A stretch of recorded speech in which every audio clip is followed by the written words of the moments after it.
నమస్తే, welcome to Leo. నేను మీ జగన్. మనతో ఉన్నారు పొలిటికల్ అనలిస్ట్ శ్రీలీల గారు. శ్రీలీల గారు, మనం చూసుకుంటే పేర్నినాని వ్యాఖ్యలు మాత్రం ఈ మధ్యకాలంలో ఒక్కొక్క రకంగా అనిపిస్తుంది. అయితే ఈ మధ్య మాట్లాడుతున్న మాటల్ని ఎలా చూడాలంటారు? గతంలో మనం చూసుకుంటే పేర్నినానికి సంబంధించినటువంటి ఒక కుటుంబ సభ్యులు కావచ్చు, వీళ్ళ ఫోర్ ఫాదర్స్ కావచ్చు, రాజకీయాలు ఉన్నారు, చాలా మంచి పేరు అని చెప్పుకోవచ్చు. సో వాస్తవానికి పేర్నినాని ఈ మధ్య కాలంలో మాట్లాడుతున్న మాటల్ని ఎలా చూడాలి? ఇది ఒక వ్యూహాత్మకంగా మాట్లాడుతున్నాడా ఏంటంటే ఏం చెప్తారు? అంటే నిజంగా పేరుని నాని గురించి చెప్పుకోవాలంటే ఇక్కడ వరుసగా మనం వింటూ ఉంటున్నాం. పెడన కానివ్వండి, అదేవిధంగా అక్కడ మచిలీపట్నంలో కానివ్వండి, ఇట్లా పలు చోట్ల పదే పదే అతనే స్క్రీన్ మీద కనిపిస్తూ కొన్ని అంటే అది ఏ విధంగా చూడాలంటే అంటే ప్రతి ఒక్కరిని కూడా ఒక అతనే పాయింట్ ఆఫ్ చేస్తూ మాట్లాడుతున్నాడు. ఎందుకు ఆ విధంగా మాట్లాడుతున్నాడు అనేది కూడా చూస్తూ ఉంటే నిజంగా గతంలో చూసాం. అంటే చంద్రబాబు నాయుడు గారు చాలా హుందాతనంగా రాజకీయాలు చేస్తారు, హుందాతనంగా ప్రవర్తించారనేది ఆయనకు అసలు బ్లడ్లోనే ఉందిలేండి. హుందాతనం ఎవరో చెప్పటమో చేయటమో కాదు, అసలు నారా చంద్రబాబు నాయుడు గారు అంటేనే చూసాం రాజకీయాలు కాదు ఆయన చేసేది, ప్రజల సంక్షేమం చూస్తారు, ప్రజల క్షేమం కోరతారు అనేది అది ప్రతి ఒక్కరికి తెలిసిన విషయమే. కాకపోతే ఇక్కడ పేర్ని నాని గారు ఎందుకు ఆ మాటలు మాట్లాడారు అంటే వినొచ్చు మనం. అతను ఎందుకు మాట్లాడారు ఆ మాటలు అంటే వాళ్ళ భార్య గురించి అరెస్ట్ విషయాలు, అంటే వీళ్ళు చేసిన కొన్ని దోపిడీలు, దొంగతనాలు, ఈ బియ్యం పందికొక్కుల్లాగా ప్రజలకు అందాల్సిన ఏదైతే రైస్ని వీళ్ళు ఏ విధంగా అడ్డగోలుగా దోచేశారో దాని మీద ఇతను మళ్ళీ దానికి సంబంధించి డబ్బులు పే చేయటం కానివ్వండి, లేకపోతే అండర్ గ్రౌండ్కి వెళ్ళి మళ్ళీ రావటం, ఇవన్నీ కూడా జరిగినాయి. కానీ ఈ రోజును చూస్తుంటే నిజంగా ప్రజలందరూ చెప్పుకునేది ఏంటంటే పేర్ని నానిని కుక్క గరిచిందా, అది మంచి కుక్క లేకపోతే పిచ్చి కుక్క అనేది మనం ఇప్పుడు ఈ వీడియోలో చూడొచ్చు. కొన్ని మాటలు మాట్లాడిన తర్వాత ఆ కుక్క ఏంటనేది ప్రజలే చెప్తారనేది మనకు తెలుస్తుంది. సో మనం చూసుకుంటే నిజంగా పేర్నినాని గతంలో ఏదైతే చంద్రబాబు నాయుడు గారిని మాట్లాడుతూ ఆయన పొగుడుతలు కూడా మనం చూడొచ్చు. ఒకసారి మాత్రం నాని భార్యను అరెస్ట్ చేద్దామని చెప్పి ఎన్నిసార్లు కలిసినా ఆయన మాత్రం పొరపాటును కూడా మైండ్ ఏమైనా చెడిందంటే ఇంట్లో ఆడవాళ్ళకి అరెస్టులు చేయడం ఏంటి, తప్పుడు పనులు అని చెప్పని ఆయన నడుచుకుంటూ వెళ్ళిపోయారు. రాజకీయ వైరం మాకు చంద్రబాబు నాయుడు గారికి ఉంది, కానీ ఆయన హుందాగా ప్రవర్తించడం చెప్తాం తప్పేం. సో ఈ వ్యాఖ్యలు మనం చూసాం, ఏదైతే చంద్రబాబు నాయుడు గారిని పొగుడుతూ మాట్లాడిన మాటలు. సో ఇక్కడ దాకా అయితే ఓకే. నెక్స్ట్ వీడియోలో ఏం మాట్లాడారో ఒకసారి చూద్దాం. అరే చీకట్లో కన్ను కొట్టి అయిపోవాలరా, నోరు తెలిసి రప్ప ఎన్నిసార్లు అంటారు, సిగ్గు శరం ఉండాలి మనకి, ఎన్నిసార్లు అంటారు. అది ఇక అదే పని, చీకట్లో చేయాల్సిన పనులు కూడా పట్టపగలు అసహ్యంగా ఏంటిది, రప్ప రప్పని చీకట్లో జరిగిపోవాలి. నీకు చేతనైతే రేపు గవర్నమెంట్ వచ్చిన తర్వాత ఎవడెవడు తప్పుడు వేషాలు వేసాడో అని కలిసి దానికి చెప్పాలి, ఎవరికన్నా చెప్పాలంట. రెండో గండి చెప్పాల్సిన పని లేదు, జరిగిపోవాలి. తర్వాత మీరు అందరూ కలిసి పలకరించాలి, ఎట్లా జరిగింది, ఏం జరిగింది, ఎవరు చేశాడని వెళ్ళండి. అయితే ఇక్కడ మనం చూసుకుంటే చీకట్లో ఏదైతే మనం రప్ప చేసేసేయాలి, కానీ చీకట్లోనే కరిచేయాలి అంటే కుక్క భాషని మనం ఎలా చూడాలి. అదేవిధంగా మనం చూసుకుంటే ఏదైతే జరిగిన తర్వాత మళ్ళీ వెళ్ళి పరామర్శించండి, అయ్యో ఎలా జరిగింది, ఎప్పుడు జరిగింది అని చెప్పి. అంటే ఈ ఒక్క సీన్ని చూసుకుంటే వైఎస్ వివేకానంద రెడ్డి గారి కేసులో కూడా జరిగింది, జరిపించింది ఎవరో అందరు తెలిసిన తర్వాత సాయంత్రానికి సుదీర్ఘంగా వచ్చి ఎవరు కలిశారు, ఎవరు సునీతని పరామర్శించారని చూస్తున్నాం. సో అదే గుర్తొస్తుందని చెప్పేసి అంటే ఏమంటారు? ఖచ్చితంగా అండి, నిజంగా ఇది జగన్మోహన్ రెడ్డి గారి స్క్రిప్టే. పేర్ని నాని మాటల వెనక జగన్మోహన్ రెడ్డి గారి స్క్రిప్ట్ ఉంది అనేది క్లియర్గా అర్థమవుతుంది. ఎందుకు ఇలా అనవలసి వస్తుంది, ఎందుకు జగన్మోహన్ రెడ్డి గారి స్క్రిప్ట్ అంటే మరి ఆయనే చేసిన పనులు అవన్నీ కూడా మనం చూసాం.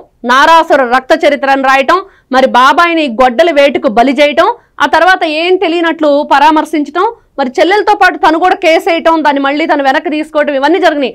అదేవిధంగా సాక్షాత్తు ఎవరైతే ఈ రోజున మాట్లాడుతున్న పేర్ని నాని నియోజకవర్గంలో కూడా ఆ విధంగానే ఒక మనిషిని చంపేసి కొల్లు రవీంద్ర గారి మీద పెట్టడం, మరి ఆయన దాదాపుగా 54 రోజులు అరెస్ట్ చేసి జైల్లో ఉంచడం కూడా జరిగింది. అంటే వీళ్ళు రపం అని నరకటంలో, అంటే వీళ్ళు అధికారంలోకి వస్తే కుక్కల్లా కరిచేయండి, ఏంటి కుక్క భాష, ఎందుకు ఇలా కుక్కలా మాట్లాడుతున్నారని ప్రజలు అంటున్నారు.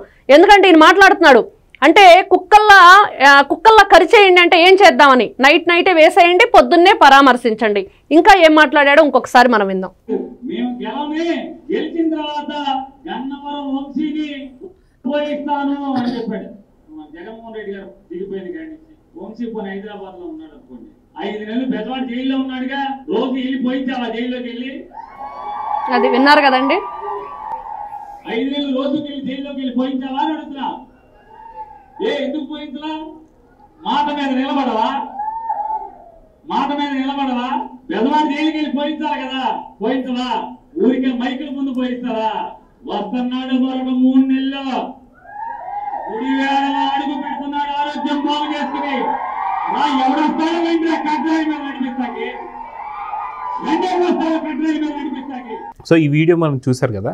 సో వాస్తవానికి ఇక్కడ ఒక రకంగా మాట్లాడుతున్నాడు, దాన్ని పూర్తిగా ముదిరినటువంటి భాష మనం చూస్తూ వస్తున్నాం. దీన్ని ఎలా చూడాలంటే ఇక్కడ నిజంగా ఈ రోజున ఈ వీడియో చూసిన ప్రజానికం అంతా కూడా అనుకునేది ఏంటంటే, వాళ్ళ ఆలోచన ఏంటంటే, ఇక్కడ కరిచింది పిచ్చి కుక్క అని చెప్పి ప్రజలు నిర్ధారణకు వచ్చి, కాదు ఈ మాటలు విన్నాక పేర్ని నానిని కరిచింది, ఆ కరిచిన తర్వాత అతను గజ్జి కుక్క కరిచిన చేష్టలు, అంటే ఆ వింత ధోరణి, అంటే ఏం మాట్లాడుతున్నాడండి అతను, అంటే ప్రజల్ని కోపానికి ఉద్రేకానికి ఏ విధంగా లోన్ చేసేటట్లుగా, అదేవిధంగా అసలు చంపేయాలి నరికేయాలి ఈ భాష. మరి చూస్తే కొన్ని పదాలు వాడారు, అంటే ఇక్కడ ఏం మాట్లాడుతున్నారో అనేది కూడా మర్చిపోయి అక్కడ వీళ్ళలు చప్పట్లు వింటున్నాం. అది వాళ్ళు మహిళల్ని విమర్శించినా, మహిళల ఏదైతే వాళ్ళ క్యారెక్టర్ అసాసినేషన్ చేసినా కూడా వాళ్ళ జే బ్యాచ్, వాళ్ళ సైకో పిల్ల సైకోలు అందరూ కూడా అలానే వీళ్ళలో వేస్తారు. అలానే సేమ్ వాళ్ళకి అదొక మనం చూస్తూ ఉంటాం, ఏదన్నా చిన్న చిన్న సినిమా ఏదన్నా టీవీ షోల్లో మరి బ్యాక్గ్రౌండ్ మ్యూజిక్ పెడుతూ ఉంటారు, వీళ్ళు చప్పట్లు వచ్చిన అట్లాంటి మ్యూజిక్ ఎప్పుడు కూడా వినిపిస్తూ ఉండేది. నిజంగా వీళ్ళ పైశాచికత్వం ఎక్కడి వరకు వెళ్ళిందంటే, కుక్కల్లా కరవండి, పిచ్చి కుక్క కరిచింది పేరు నానికంటే కాదు గజ్జి కుక్క కరిచింది అనే స్థాయికి మరి ర్యాబిస్ వ్యాధి వస్తే ఏ విధంగా ఉండిద్ది అనేది కూడా ప్రజలు ఈ రోజున పదే పదే చెప్తున్నారు. ఇట్లాంటి కుక్కల్ని ప్రజల్లోకి రానివ్వకుండా బంధించండి అని. మరి బంధించడం కాదు, పిచ్చి కుక్కల్ని మరి కొట్టి చంపేస్తారని కొంతమంది అంటున్నారు. మరి వాటి వల్ల చాలా ప్రాణ నష్టం, అదేవిధంగా వాటి వల్ల జనంలో కూడా ఎవరు కూడా ప్రజల్లో తిరిగే పరిస్థితి ఉండదు అనేది మరి నెక్స్ట్ వీడియోలో పేర్ని నాని గారు ఏం మాట్లాడారో ఒకసారి విందాం. అయితే మనం ఇప్పటిదాకా చూసుకుంటే పేర్ని నాని గారికి సంబంధించినంత వరకు ఈ మాటలు మాట్లాడడం కావచ్చు, రెచ్చగొట్టడం కావచ్చు. సో నిజంగా లోకేష్ గారు బెజవాడ జైలుకి వెళ్ళి ఏమైనా చేశారా అని చెప్పేసి అంటుంటే, నిజంగా వీళ్ళకి వీళ్ళే మావోడు ఏదైతే వల్లంనేని వంశీ చనిపోతున్నాడని చెప్పేసి, అదిగాక కొడాలి నానికి 3 స్టంట్లు వేశారు, మావోడిని వదిలేండి అని చెప్పి, ఆఖరికి పేర్ని నాని గారు నేను దొంగలాగా నా భార్యను తీసుకొచ్చి ఎక్కడైతే నేను పలానా చోట్ల దాక్కున్నానని చెప్పి ఇలాంటి మాటలన్నీ మనం చూసాం.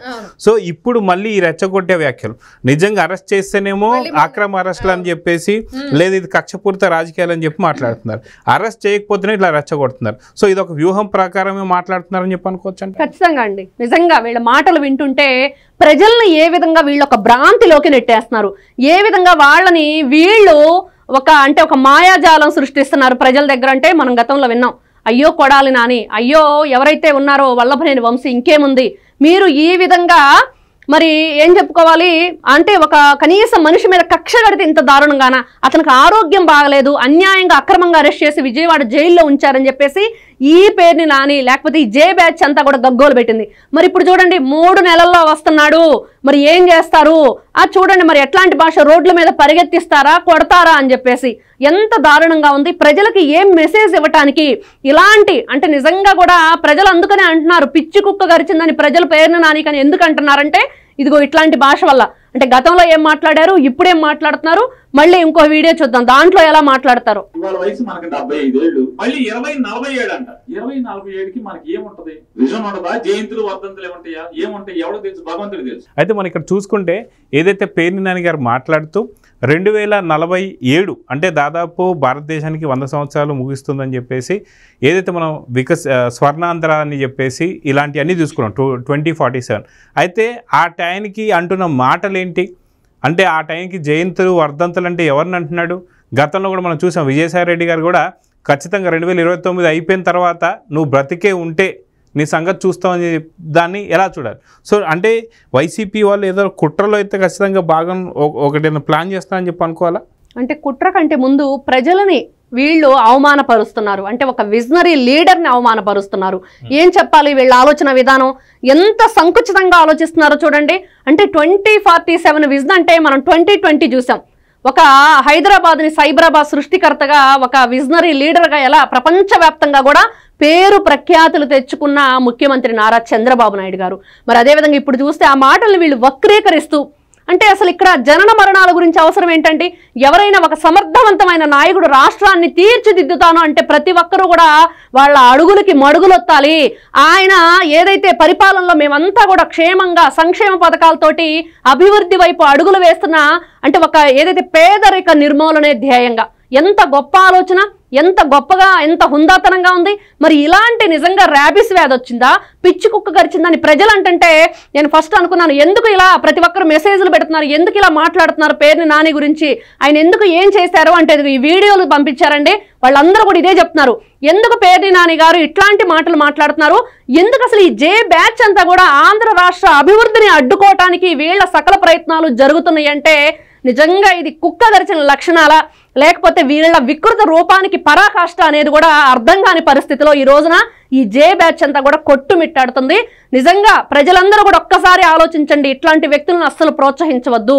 వాళ్ళు ఏది మాట్లాడినా కూడా దాన్ని మనం ప్రతి ఒక్కరికి కూడా ఒక బాధ్యతగా, మన పిల్లల బంగారు భవిష్యత్తుకి నారా చంద్రబాబు నాయుడు గారి హామీ. మరి అలాంటి నేతను ఈ విధంగా మాట్లాడుతున్నప్పుడు ఏం చేయాలి అంటే కుక్క కాటుకి చెప్పు దెబ్బ అని ఒక సామెత ఉంది. మరి అదే విధంగా వాళ్ళ ఆ చెప్పు దెబ్బ ఏంటి అంటే 11కు పరిమితమై పక్కన కూర్చున్నా కూడా మాకు బుద్ధి రాదు అనే వీళ్ళ ధోరణి నిజంగా బుద్ధి రాదా, బుద్ధి తెచ్చుకోరా, ఇలానే బుద్ధి లేని మనుషులుగా బ్రతుకుతారా ఈ సమాజంలో అంటే మేము ఇంతే ఉంటాం ఇలానే ప్రవర్తిస్తాం అన్నట్లుంది వీళ్ళ ధోరణి. నిజంగా ప్రజలెవరూ కూడా క్షమించమని చెప్పి అయితే గట్టిగా చెప్తున్నారు. మరి రానివ్వం 2047 కాదు, రేపు 2029లో వీళ్ళు ముందు ఎక్కడుంటారో చూసుకోమనండి అని ప్రజలైతే గట్టిగా చెప్తున్నారు. సో చూద్దామండి, ఖచ్చితంగా పేర్ని నాని చేస్తున్నటువంటి వ్యాఖ్యలన్నీ కూడా మీరు చూశారు కాబట్టి మీరు ఎలా స్పందిస్తున్నారు, మీరు పేర్ని నాని గురించి ఏమనుకుంటున్నారు అనేది కామెంట్స్ రూపంలో తెలియజేయండి. నమస్తే.